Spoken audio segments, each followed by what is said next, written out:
Well, I am standing on Alberta Street in Northeast Portland, and I'm here with Rebecca Lerner, the author of Dandelion Hunter. And Rebecca, you prefer to be called Becky, so I'm going to do that now. And first of all, tell me about the impetus for this book. What made you write it? Well, thanks for asking. Uh-huh.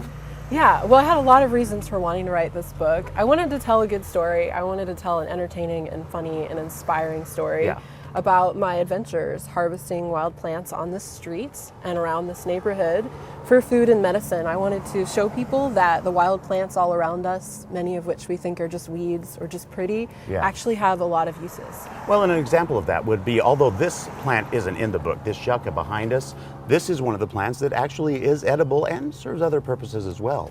Yeah, yucca is extremely useful. This is really common around Portland. You can eat the petals. And I have to say that I already ate the petals, and they kind of taste like cabbage to me. Yeah. Which is good. Yeah, I like them.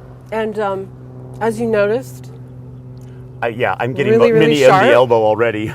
These can be used as sewing needles. Wow. Mm-hmm. And there's actually, the roots of yucca have soap in them, so it can be used as soap.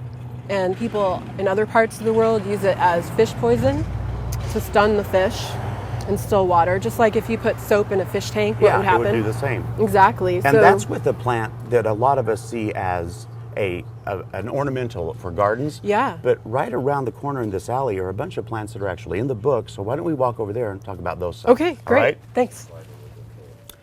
Okay, Becky, in our walk down this alleyway, these are a couple of things that we picked that you were going to talk about. What do you do with these? So you're holding lemon balm, and that's a wonderful lemon citrusy flavored mint, which you could of course cook with, but I really like to dry it and make tea with it, or believe it or not, even smoke it. Yeah. It's got a wonderful flavor, and it's actually used as an anti-anxiety medicine.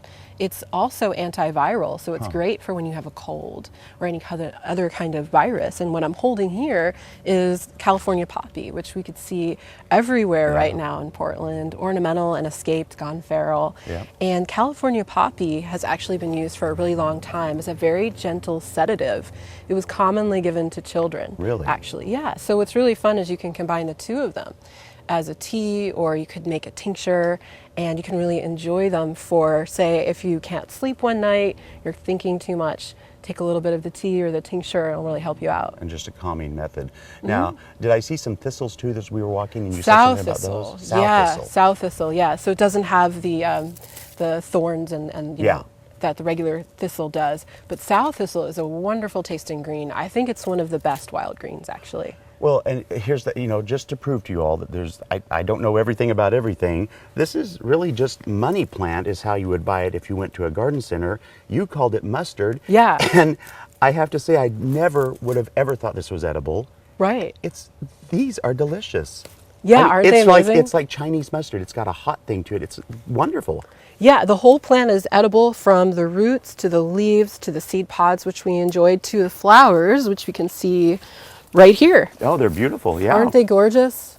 And you'll see them all over Portland right now, too. This is one of my favorite wild plants also. Well, now, if somebody wants to forage, if this is an interesting thing to them, what are a couple, just give me like 2 or 3 things that they need to be aware of. Safety tips. Yeah. Absolutely. Well, tip number 1 would be just obviously make sure you know what you're picking. Yeah. Don't make a guess on anything. Just be completely confident that you can identify the plant that you want to pick, because there are some plants that can hurt you. Sure there are. And as much common sense as this is, I have actually met people who have gotten into foraging and just been like, I'm just going to eat everything, and they always have a story about how sick they got. Yeah. Don't do that, yeah. And a great way to learn if you're new is to come on a plant walk, or just learn from someone that you trust, who for sure knows what they're doing.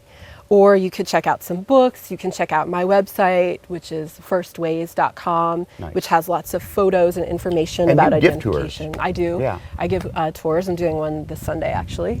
Yeah, and then another important tip is just look around you where you want to harvest and make sure that it looks clean to you. Use your own common sense and trust your intuition. If you don't like how something looks or feels, don't harvest. Because if you see a lot of weeds, chances are pretty good there's not been a lot of spraying going on there, right? Right. Well, listen, y'all, this is really fascinating. And for someone who considers himself an old dog, to find out something that I can eat that's been in my garden for years is really interesting to me. Do remember that it is something you want to be careful about, and I can think of nobody better than Becky to spend a day with in learning how to forage right here in the city of Portland. If you don't live in the Portland area and you can't attend one of her classes, you can go to her website and buy the book there or at any of the booksellers in your area. Becky, thank you so much. For any information you want to hear again or find out, you can go to gardentime.tv. We'll click you over to Becky's website.